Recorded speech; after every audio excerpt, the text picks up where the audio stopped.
10월 23일 서울시 보도 자료입니다. 서울시 지상철도 전 구간을 지하화시키겠다. 그리고 그 위에 경의선 숲길이죠. 연트럴파크처럼 공원을 조성하고 또 개발도 하겠다. 이런 발표가 있었습니다. 사업비가 자그마치 25.6조 원이나 든다고 하는데요. 엄청난 규모의 사업이죠. 도대체 서울시는 어떤 큰 그림을 그리고 있는 걸까요? 또 과연 이것이 정말 뜻대로 될까요? 오늘은 이에 대한 저희 의견 드리는 시간 갖도록 하겠습니다. 바로 알아보시죠. 먼저 지상철의 모습입니다. 이런 모습 먼저 보이시겠죠? 아주 큰 땅에 지하철들, 지상철들 세워져 있고 사람들이 이 공간들 지나다니도 못하고 그러니까 아예 단절이 돼버리잖아요. 또는 이렇게 지하철로, 지상철로 보시게 되면은 여기도 이쪽하고 이쪽하고 단절이 되게 되죠. 이런 것들이 하나의 지역 쇠퇴의 원인이라고 합니다. 소음도 생기고 분진도 생기고 이런 단점들도 좀 있고요. 대표적으로 서울역이 그렇습니다. 이 금사라기 땅에 지상철, 기차들이 위로 지나다니고 자리를 차지하고 있으니까 얼마나 아까워요. 이걸 그냥 지하로 옮기고 이 자리에 건물 높게 지어 올리면은 몇천억 조단위 할 텐데 말이죠. 그래서 서울시가 이번에 발표를 한 겁니다. 그래서 이런 철도 기지들을 다 지하화 시키면 38만 평이 나온다고 해요. 그래서 이곳을 연트럴파크 이제 공원화 시키고 개발 사업을 하겠다는 겁니다. 서울시에 녹지 공급도 하고요. 그래서 모르시는 분도 있으니까 연트럴파크 뭐냐? 경의선 숲길인데 예전에 이 용산선이 있었거든요. 지상철이. 근데 이게 폐철되면서 이 땅을 이제 빈 땅을 넣을 수 없으니까 서울시에서 이 땅을 장기 임대해가지고 공원으로 만들었어요. 공원으로 만든 게 이제 이런 모습, 이런 모습이 되었는데 지금 가보시면 상권도 정말 많이 살아났고 서울의 명소, 핫플이 되었다. 이건 부정할 수 없죠. 특히 여기 연남동 구간이 제일 길다고 해서 이제 센트럴파크 있잖아요. 뉴욕의 공원처럼 여기는 이제 연트럴파크다. 이런 이름이 붙여진 겁니다. 그래서 마찬가지로 서울시가 이번에 발표한 지상철 지하 계획도 지금 이런 선로들 다 길이 재보면 67km, 68km 가까이 된대요. 이런 것들을 다 지하화 시키면 그 위를 공원으로 덮으면 된다. 그러면은 연트럴파크 마냥 시민들에게 녹지 공급도 할 수 있고 또 서울이 좀 명소가 되고 핫플이 되고 이런 것에 아주 큰 도움이 될 것이다 라고 발표를 한 거예요. 근데 잠깐 이런 생각 들 수 있죠. 아니 아까 사업비가 25.6조가 든다며. 근데 철도 지하화는 도대체 무슨 돈으로 하는 거야? 어떤 수익이 난다는 거야? 저 공원으로 짓는다고 해서 돈이 생기는 건 아니잖아요. 서울시의 돈 마련 방법 간단합니다. 이러한 큰 역사 부지를 매각하는 거예요. 용산역에 용산 정비창 있죠. 이런 것들 매각해가지고 거기다 건물을 올리라고 하는 거예요. 민간 사업자들에게. 그러면은 그 토지 매각비는 서울시가 가져서 땅을 파고 그리고 땅을 산 사업자들은 그 위에 높은 건물을 지어서 수익을 얻고 간단하죠. 네, 대표적으로 광운대 역사권 개발이 있습니다. 기존에 강원대역에 있던 어떤 그 차고지의 그 빈 땅에 이제 건물을 짓는 거예요. 그래서 HDC 아이파크, 현대산업개발이 사업을 진행하고 있는데요. 11월에 서울원 아이파크도 분양을 하거든요. 그래서 이 현대산업개발이 이 땅에 복합개발하는데 4.5조 원을 들여서 사업을 진행하고 있습니다. 약 4만 5천 평 되는 땅이에요. 그래서 업무시설, 상업시설은 이게 서울원이라는 브랜드로 개발을 하고 그리고 나머지 아파트는 이 서울원 아이파크라는 브랜드로 짓습니다. 현대산업개발, 이 현대 아이파크가 이렇게 큰 돈을 들여서 사업을 하는 이유는 그만큼 기대 수익이 크기 때문이겠죠. 지금 곧 분양하는 이제 서울원 아이파크 예상 분양 수입 기대해보면은 1856세대 이게 분양을 하거든요. 근데 여기에 8사 타입 이상이 많아요. 40평대, 50평대, 펜트하우스도 있죠. 여기 분양 예상가를 예상해보면 주변 시세가 한 12억대, 13억대 하거든요. 그래서 저희는 이게 하이엔드로 짓기 때문에 옛날에 청량리역, 롯데캐슬 L65 이렇게 시세보다 좀 높게 분양했던 거 떠올려 보면은 한 높게는 16억, 17억대 분양하지 않을까 그렇게 예상이 되고 있습니다. 그러면은 1800 아까 56세대 곱하기 17억 해보면 얼마 나오냐? 1856 그러면은 거의 한 3.15조 원이 나와요. 물론 더 클 수도 있습니다. 펜트하우스도 분양을 하니까 이런 거 비싸게 분양하잖아요.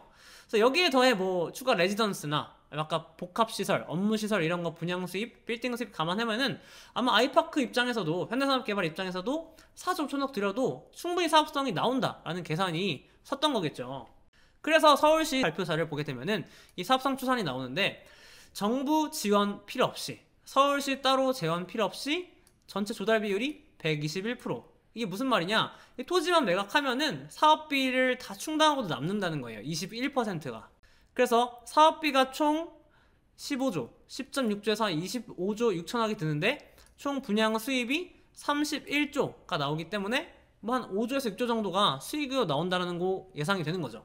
생각해보세요. 아까 강원대역 여기서 수익성이 나온다고 해서 HDC 같은 대기업이 들어가는데 뭐 서울역이나 용산역이나 이런 데 개발하면은 아마 더더욱 대기업이나 건설사들 이제 관심을 가질 거 아니에요. 완전 서울 핵심지니까. 그렇기 때문에 눈독 들이는 사업자들, 건설사들이 많겠죠.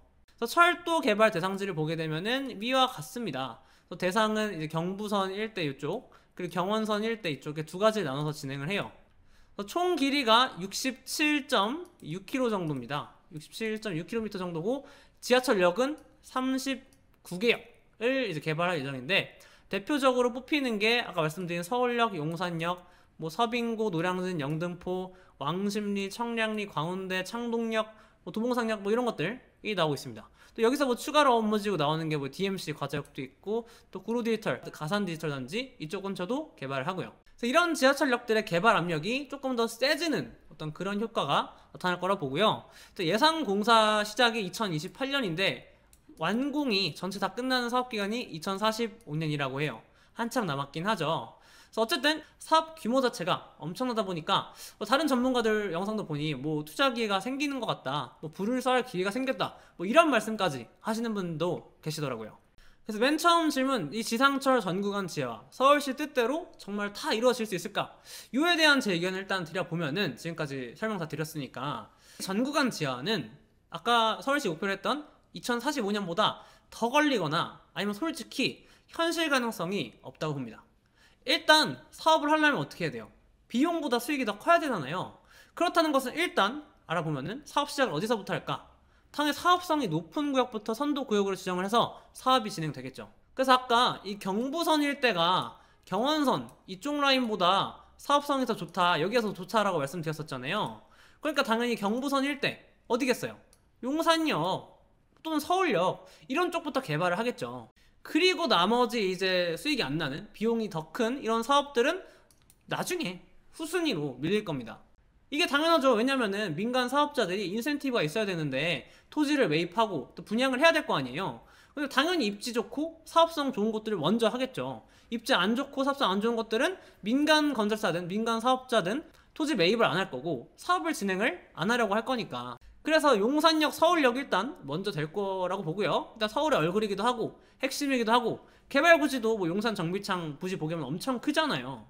근데 문제는 저는 그 다음 좀 이런 외곽들부터 이런 것들 다 어떻게 과연 할 수 있을까, 이에 대한 의문이 듭니다. 뭐 서울 최외곽, 뭐 도봉산역 북쪽에 있는 남서쪽에 뭐 오류역이나 석수역, 집값 싼 곳들, 그러니까 수요 적은 곳들은 솔직히 어렵잖아요. 야, 서울시가 그래서 용산 서울역에서 번 돈으로 다른 지역 하겠다는 거 아니냐, 그런 거 다 이해하고 있는 거잖아 서울시도.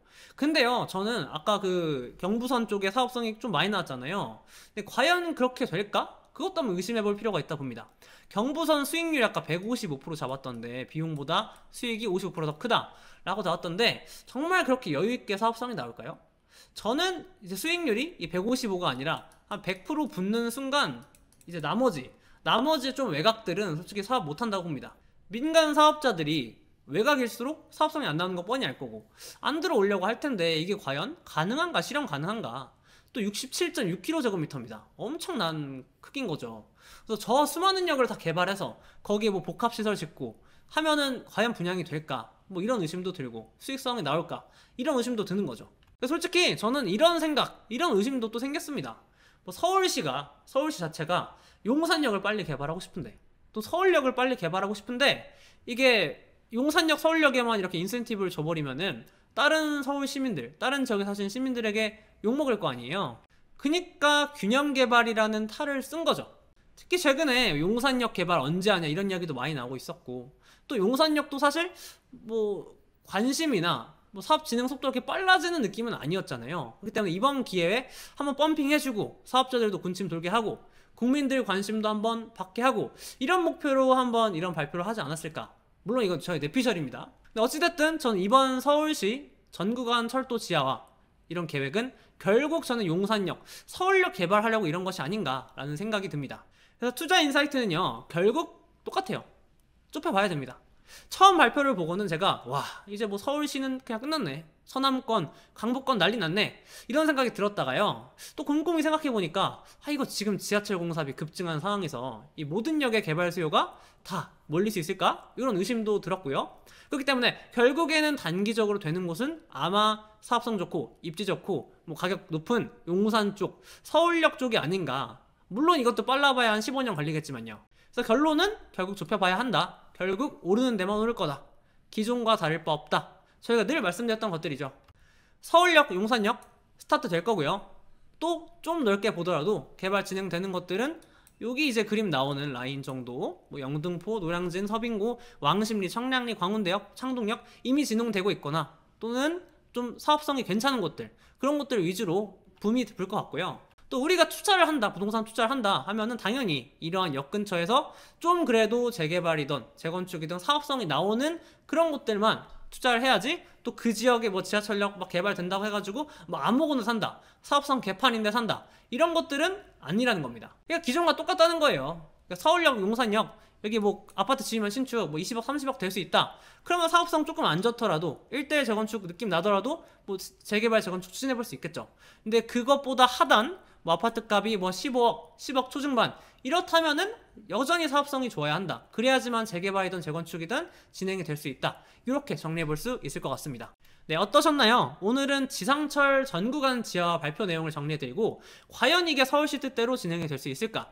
이에 대한 저희 의견 드렸습니다. 그래서 결국 부동산 투자적으로는 크게 바뀐 거 없다 봅니다. 뭐 갑자기 하급지가 상급지가 되거나 뭐 사업성 안 나오던 것들이 나오게 됐다, 이 정도 변화는 아니라고 봐요. 결국 똑같지만 앞으로 역세권 쏠림 현상 더 강해질 거고, 요거는 아마 하급지일수록 더 중요해질 것이다, 이런 의견 정도 드릴 수 있을 것 같고요. 이번 또 용산 좋다고 해서 용산은 갑자기 사라 이러면 안 됩니다. 용산도 지금 가격 많이 오른 것들은 이미 많이 오르고 더 반영이 되어 있어요. 그래서 그런 것들은 제가 늘 말씀드리지만 상급지는 좀 천천히 보시라는 말씀 여전히 동일하게 말씀드리고 싶고요. 지금까지 홈즈의 이종호 대표였습니다. 다음에도 더 좋은 영상으로 찾아오도록 하겠습니다. 감사합니다.